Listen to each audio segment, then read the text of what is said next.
Hi friends, இன்னைக்கு வந்து nuts powder ready பண்ண போகிறோம். ஃபஸ்ட்டு பாதாம் ரோஸ்ட் பண்ணி நான் கையில் 2 பிடி பாதாம் போட்டுக்கிறேன்.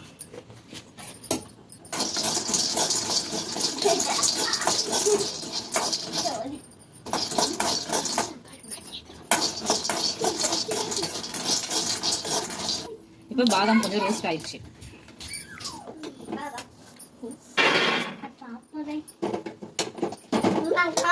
அடுத்தது முந்திரி.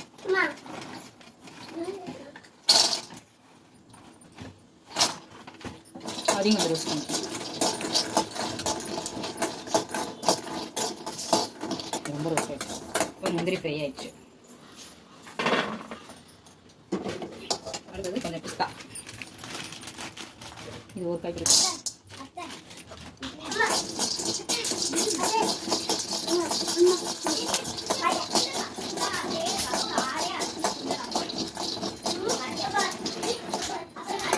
பாதாம் ரோஸ்ட் ஆயிடுச்சு. அடுத்து வந்து கொஞ்சோண்டு சாரப்பருப்பு.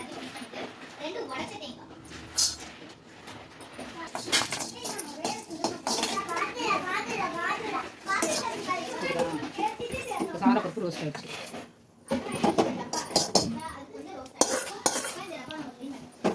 இப்போ நம்ம வால்நட்.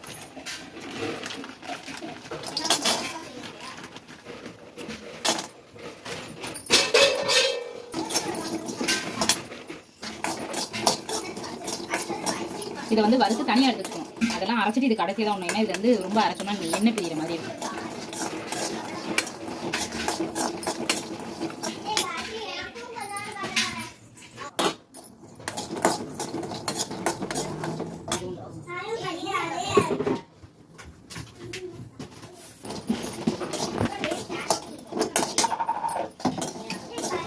இப்போ வால்நட் ரோஸ்ட் ஆயிடுச்சு. இதை தனியாக ஒரு தட்டில் எடுத்து வச்சுக்கலாம். ஏன்னா இது கடைசியில் தான் அரைக்கணும். இப்போ இதோட கொஞ்சோண்டு மக்கானா போட்டு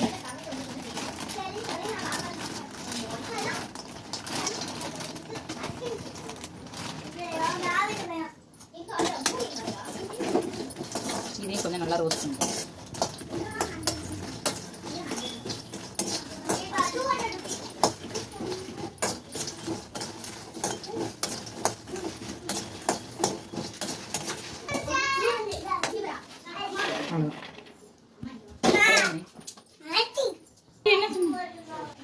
இப்போ நம்ம நட்ஸ் பவுடர் ரெடி பண்ண போகிறோம். அதில் வந்து பாதாம், முந்திரி, பாதாம், மக்கானா, பிஸ்தா, சாரா பருப்பு, இது வந்து வால்நட்டு.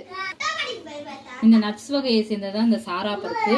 இந்த பருப்பு இருக்கிறது நிறைய பேருக்கு தெரியாது. இந்த பருப்பில் வந்து கால்சியம் சத்து, இரும்பு சத்து அதிகமாக இருக்குது. விட்டமின் B, C இருக்குது. உடல் சூட்டை வந்து கம்மி பண்ணும். அதே மாதிரி மக்கானாவும் இதில் வந்து கொழுப்பு சத்தே கிடையாது. புரதம், கால்சியம், கார்போஹைட்ரேட் அதிகமாக இருக்குது.